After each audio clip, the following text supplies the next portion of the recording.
Hello and welcome to all of you in geography class. आज हम बात करेंगे भारत की भूवैज्ञानिक संरचना पर अर्थात जियोलॉजिकल स्ट्रक्चर पर। इस जियोलॉजिकल स्ट्रक्चर में हम भारत के इस धरातल के जो निर्माण की प्रक्रिया रही है, जो कि विभिन्न युगों के अंदर संपादित हुई है, उसके आधार पर किस किस प्रकार की चट्टानी विशेषताएं यहाँ पर पाई जाती हैं, उसके बारे में हम इसमें जानकारी प्राप्त करेंगे। जैसा कि हमने जाना था पिछली क्लासेस के अंदर भी कि यहाँ पर भारत के अंदर प्राचीनतम से लेकर के नवीनतम चट्टानें पाई जाती हैं, और नवीनतम चट्टानें पाए जाने के कारण से इसका हम देखें तो चूंकि भारत का निर्माण विभिन्न समय में हुआ है, तो प्रायद्वीपीय भारत का जो प्राचीन भूखंड है वो प्राचीनतम से लेकर के प्राचीन चट्टानों का बना हुआ है। वहीं हिमालय पर्वत और उससे संबंधित नवीन मोड़दार पर्वत श्रेणियां प्रायद्वीपीय भारत की अपेक्षा नई चट्टानें रखती है, जिनका निर्माण समुद्र की तलछट से हुआ है। जब हिमालय और प्रायद्वीपीय पठार का निर्माण हुआ तो उसके बाद में हिमालय के समानांतर बने गर्त के निक्षेपण से विशाल मैदान की रचना हुई है। तो इस प्रकार अगर हम देखते हैं कि भारत के इन तीन जो भौतिक प्रदेश रहे हैं, उनका निर्माण क्रमशः एक के बाद दूसरे का हुआ है। सबसे पहले तो प्रायद्वीपीय भारत, जो कि प्राचीन गोंडवाना लैंड का भाग रहा था, उसके बाद हिमालय का निर्माण हुआ, और इन दोनों के बाद में विशाल मैदान, जिसे कि हम सतलज गंगा ब्रह्मपुत्र का मैदान कहते हैं, उसका निर्माण हुआ है। इसी कारण से भारत की चट्टानों का अध्ययन जो है वो अत्यधिक महत्वपूर्ण हो जाता है, क्योंकि इसी के आधार पर भारत की खनिज संपदा भी निर्धारित होती है। तो यहाँ पर हम एक चार्ट के माध्यम से भारत में पाई जाने वाली जितने भी प्रकार की चट्टानें हैं, उनको विभिन्न युगों के अंदर जिस प्रकार से वो निर्मित है, उनके आधार पर हम इसको विभिन्न भागों में बांट करके अध्ययन करते हैं। सबसे पहले हम बात करते हैं आर्कियन क्रम की चट्टानों पर। इस आर्कियन क्रम की चट्टानें जो हैं, उनके अंदर हम आर्कियन और धारवाड़ इन दो क्रम की चट्टानों को शामिल करते हैं। उसके बाद आता है पुराण युग की चट्टानें, जिसमें हम कुड़प्पा और विंध्यन इन दोनों क्रम की चट्टानों को शामिल करते हैं। उसके बाद आता है द्रविड़ युग की चट्टानें, और सबसे बाद में आता है वो है आर्यन युग की चट्टानें, जिसके अंतर्गत हम गोंडवाना, डेक्कन ट्रैप, टर्शरी और क्वाटरनरी इनको हम शामिल करते हैं। यहाँ पर हम इस बात का आवश्यक रूप से ध्यान रखें कि आर्कियन सिस्टम जो है ये सर्वाधिक प्राचीन है, वहीं आर्यन युग की चट्टानें नवीन चट्टानों के अंतर्गत शामिल की जाती है। इसी प्रकार से हम इसको दूसरे शब्दों में यूं भी कह सकते हैं कि प्राचीनतम से लेकर के नवीनतम चट्टानों के क्रम की यदि हम बात करें तो Archaean, Dharwar, Cuddapah, Vindhyan, Dravidian, Gondwana, Deccan trap, tertiary और क्वाटरनरी ये आता है। लेकिन जब अगर हमसे नवीनतम के बारे में बात की जाए, नवीनतम से लेकर के प्राचीनतम के बारे में, तो उस समय पर हम quaternary, tertiary, Deccan trap, Gondwana, Dravidian, Vindhyan, Cuddapah, Dharwad और आर्कियन क्रम के ऊपर हमें चर्चा करनी होगी।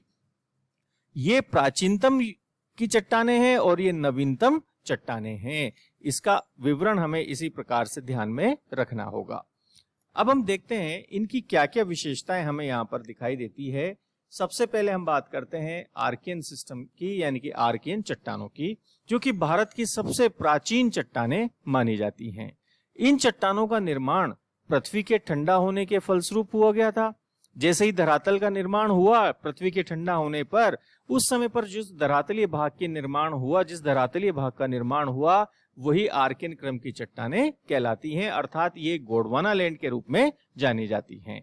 ये प्राचीनतम चट्टानें हैं, अर्थात इनको हम बेसिक रॉक्स या मूलभूत चट्टानों के रूप में जानते हैं। अत्यधिक रूपांतरण के कारण इनका मौलिक रूप नष्ट हो चुका है। ये रवेदार चट्टानें हैं जिनमें जीवाश्मों का अभाव है। ये नीस और शिस्ट प्रकार की चट्टानें हैं, और ये हिमालय के गर्भ में भी रीढ़ की हड्डी के समान ये चट्टानें मौजूद हैं। और ये मुख्यतः भारत के प्रायद्वीपीय भाग कर्नाटक, तमिलनाडु, आंध्र प्रदेश, मध्य प्रदेश, उड़ीसा, छोटा नागपुर पठार व दक्षिण पूर्वी राजस्थान के अंदर पाई जाती हैं। तो ये जो आर्कियन क्रम की चट्टानें हैं, ये भारत की सर्वाधिक प्राचीन चट्टानों के रूप में जानी जाती हैं। इसके बाद दूसरे क्रम की चट्टानें आती हैं, जिनको हम कहते हैं धारवाड़ क्रम की चट्टानें। ये जो धारवाड़ क्रम की चट्टानें हैं, इनका निर्माण आर्कियन क्रम की चट्टानों के अपरदन और निक्षेपण की प्रक्रिया के कारण से हुआ है।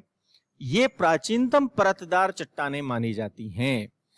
आर्कियन क्रम की चट्टानें प्राचीनतम चट्टानें हैं, लेकिन वो बेसिक रॉक अर्थात आग्नेय चट्टानों के रूप में जानी जाती हैं। वहीं धारवाड़ जो चट्टानें हैं, ये भारत में मिलने वाली जितने भी प्रकार की परतदार चट्टानें हैं, उनमें प्राचीनतम परतदार चट्टान के रूप में जानी जाती हैं। हालांकि ये अत्यंत ही रूपांतरित और विरूपित हो चुकी हैं। इन चट्टानों में भी जीवाश्मों का अभाव पाया जाता है। उसका कारण ये रहा है कि उस समय तक जीव की उत्पत्ति यहाँ पर हुई नहीं थी। अरावली पर्वत का निर्माण भी इसी क्रम की चट्टानों से माना जाता है, और हम जानते हैं कि अरावली जो है ये विश्व का प्राचीनतम मोड़दार पर्वत है। ये चट्टानें कर्नाटक, आंध्र प्रदेश, तमिलनाडु, मध्य प्रदेश, छोटा नागपुर में मुख्य रूप से पाई जाती है। और इस क्रम की चट्टानों में आर्थिक दृष्टि से महत्वपूर्ण खनिज लोहा है, सोना, मैग्नीज, तांबा, क्रोमियम आदि पाए जाते हैं। अर्थात ये जो हैं चट्टानें, धारवाड़ क्रम की चट्टानें, ये खनिजों की दृष्टि से महत्वपूर्ण है, विशेषकर धात्विक खनिजों की उपलब्धता की दृष्टि से। इसके बाद पुराण क्रम के अंतर्गत जो चट्टानें निर्मित हुई हैं, उनको हम पढ़ते हैं। पहला आता है कुड़प्पा क्रम की चट्टानें। तो इन चट्टानों का निर्माण धारवाड़ क्रम की चट्टानों के अपरदन और निक्षेपण के फलस्वरूप हुआ है। इस कारण से ये भी परतदार चट्टानें हैं। इन चट्टानों में भी जीवाश्मों का अभाव पाया जाता है। हालांकि उस समय पृथ्वी पर जीवों का उद्भव हो चुका था, लेकिन फिर भी इन चट्टानों के अंतर्गत जीवाश्मों का अभाव पाया जाता है। इनका जो रूपांतरण है वो धारवाड़ चट्टानों की तुलना में कम हुआ है, और इन चट्टानों का नामकरण आंध्र प्रदेश के कुड़प्पा जिले के नाम पर हुआ है, जहां पर अर्धचंद्राकार रूप में इनका विस्तार मिला है, और उसी के अध्ययन के आधार पर इनका नाम कुड़प्पा रखा गया। यहाँ पर हम मानचित्र के अंदर इन विभिन्न प्रकार की चट्टानों को, चाहे वो आर्कियन रॉक्स हों, चाहे उसी प्रकार से वो धारवाड़ रॉक्स हों या कुड़प्पा रॉक्स हों, और जो जिसके बारे में हम आगे बात करेंगे विंध्यन रॉक्स हों, उनके बारे में हम देख सकते हैं इनके प्राप्ति स्थल कौन कौन से रहे हैं। इससे हमें स्पष्ट होता है कि ये जो हमारा प्रायद्वीपीय भाग है, इस प्रायद्वीपीय भाग के अंदर ही ये आर्कियन क्रम की चट्टानें पाई जाती हैं, और धारवाड़ क्रम की चट्टानें भी इसी प्रायद्वीपीय भाग के अंतर्गत पाई जाती हैं, और वहीं कुड़प्पा चट्टानें भी इसी प्रायद्वीपीय भाग के अंतर्गत विद्यमान हैं। और विशेषकर हम देख रहे हैं कि यहाँ पर ये जो अर्धचंद्राकार रूप है, इस अर्धचंद्राकार रूप के कारण से ही यहाँ पर ये चट्टानें सर्वप्रथम मिली थी, इनका अध्ययन किया गया था, इसलिए इनका नाम कुड़प्पा के नाम पर रखा गया है। ये जो कुड़प्पा चट्टानें हैं, इन कुड़प्पा चट्टानों के बारे में हम जानते हैं कि ये बलुआ पत्थर, चूना पत्थर, संगमरमर, एस्बेस्टोस आदि के लिए प्रसिद्ध है। इस क्रम की कुछ चट्टानों में हीरे भी पाए जाते हैं, जैसे कि गोलकुंडा में। पूर्वी घाट पर्वत का निर्माण भी इसी क्रम की चट्टानों से हुआ है, अर्थात जो प्रायद्वीपीय भाग का पूर्वी कगार है वो भी इसी क्रम की चट्टानों से बना है। और ये चट्टानें मुख्य रूप से आंध्र प्रदेश, मध्य प्रदेश, राजस्थान, तमिलनाडु तथा कर्नाटक के कुछ क्षेत्रों के अंतर्गत पाई जाती है। अगली इसी क्रम के अंतर्गत अर्थात पुराण क्रम के अंतर्गत जो चट्टानें शामिल है वो आती है विंध्यन क्रम की चट्टानें। इनका निर्माण कुड़प्पा चट्टानों के बाद हुआ है। ये चट्टानें छिछले सागर और नदी घाटियों में तलछट के निक्षेपण से इनका निर्माण माना जाता है। इस कारण से ये भी परतदार चट्टानें हैं, लेकिन इनमें सूक्ष्म जीवों के जीवाश्मों के प्रमाण मिलते हैं। अर्थात अगर हम देखें तो प्रथम बार हमें जीवाश्मों के जो प्रमाण हैं वो विंध्यन क्रम की चट्टानों के अंतर्गत दिखाई दिए हैं। यह जो संरचना है विंध्यन क्रम, ये राजस्थान में चित्तौड़ से लेकर के बिहार के सासाराम तक पूर्व से पश्चिम दिशा में फैली हुई है, और ये संरचना विशेषकर भवन निर्माण सामग्री के लिए प्रसिद्ध है। पन्ना और गोलकुंडा के हीरे भी इसी संरचना के अंतर्गत पाए जाते हैं। इसके बाद हम बात करते हैं आर्यन क्रम की चट्टानों में, और आर्यन क्रम की चट्टानों के अंतर्गत आता है गोंडवाना क्रम। इस गोंडवाना की बात हम कहें तो इसकी उत्पत्ति मध्य प्रदेश के गोंड राज्य से हुई है, जहां पर इस क्रम की चट्टानों का सर्वप्रथम पता लगा था। इनका निर्माण ऊपरी कार्बोनिफेरस युग से लेकर के यानी कि अपर कार्बोनिफेरस से लेकर के जुरेसिक एरा के बीच में इनका निर्माण माना जाता है। इस क्रम की चट्टानें भी अभी क्षैतिज अवस्था के अंतर्गत पाई जाती हैं, अर्थात परतदार चट्टानें हैं ये भी। मछलियों और अन्य रेंगने वाले जीवों के अवशेष इस क्रम के चट्टानों के अंतर्गत पाए जाते हैं।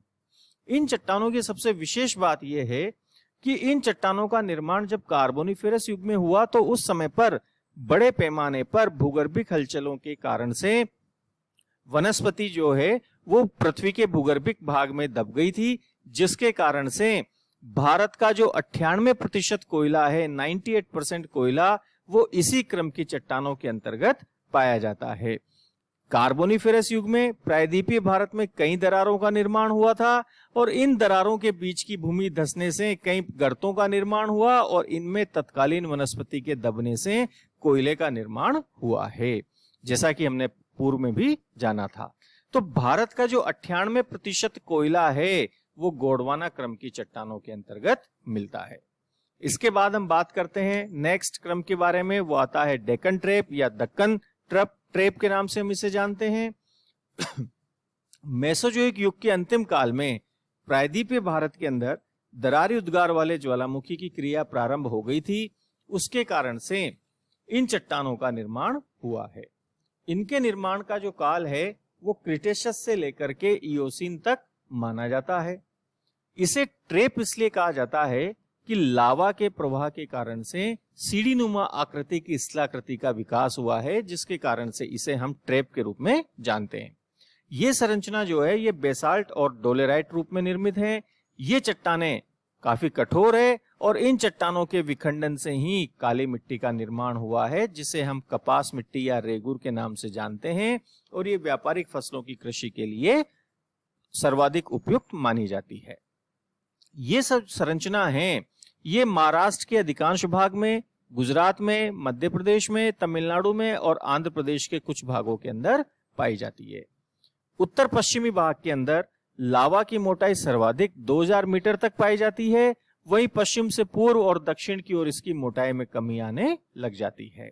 तो इस प्रकार से हमने देखा कि डेक्कन ट्रेप जो है वो काली मिट्टी का निर्माण के रूप में अपने आप में महत्वपूर्ण है और जो भारत का लावा पठार है वो लावा पठार मुख्य रूप से इसी समय पर बना है।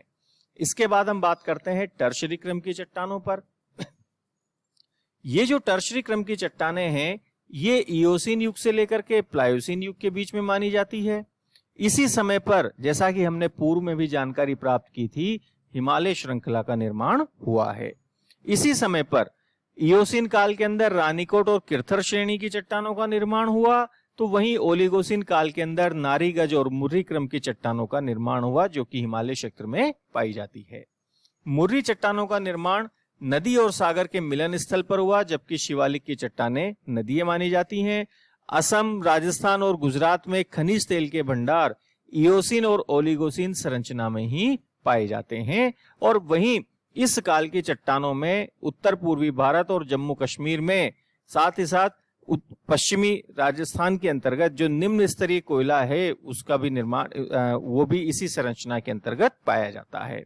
तो इस प्रकार से हम कहें तो भारत का 98% कोयला तो गोंडवाना क्रम की चट्टानों में पाया जाता है, वहीं 2% जो कोयला है वो टर्शरी क्रम की चट्टानों में लिग्नाइट के रूप में पाया जाता है। इस संरचना में हिमालय प्रदेश और गढ़वाल हिमालय में भी चूने के पत्थर के निक्षेप पाए जाते हैं और कश्मीर से लेकर के असम तक इस संरचना का विस्तार पाया जाता है। इसके बाद बात आती है क्वाटनरी सिस्टम की। यह संरचना सिंधु और गंगा के मैदानी भाग के अंदर पाई जाती है। मध्य और ऊपरी भागों के अंतर्गत हम देखें तो प्लीस्टोसीन युग में पुरानी जलोढ़ मिट्टी का निर्माण हुआ, जिसे हम प्राचीन बांगड़ के नाम से जानते हैं। वहीं नवीन जलोढ़ मृदा का निर्माण प्लीस्टोसीन काल के अंत में प्रारंभ हुआ और ये वर्तमान काल में भी जारी है और इसे खादर के नाम से जाना जाता है। इस मैदान की अंतर्गत तलछट की गहराई में काफी विभिन्नता पाई जाती है और विभिन्न नदियों ने जो डेल्टाई भागों का निर्माण किया है वो डेल्टाई भाग भी इसी के अंतर्गत माने जाते हैं। कश्मीर घाटी का निर्माण भी इसी समय पर प्रारंभ हुआ, वहीं पश्चिमी राजस्थान में भी इस काल के निक्षेप मिलते हैं और कच्छ का रण भी इसी समय पर विद्यमान था। तो इस प्रकार से ये भारत की भूवैज्ञानिक संरचना के बारे में हमने जानकारी प्राप्त की है। Thank you.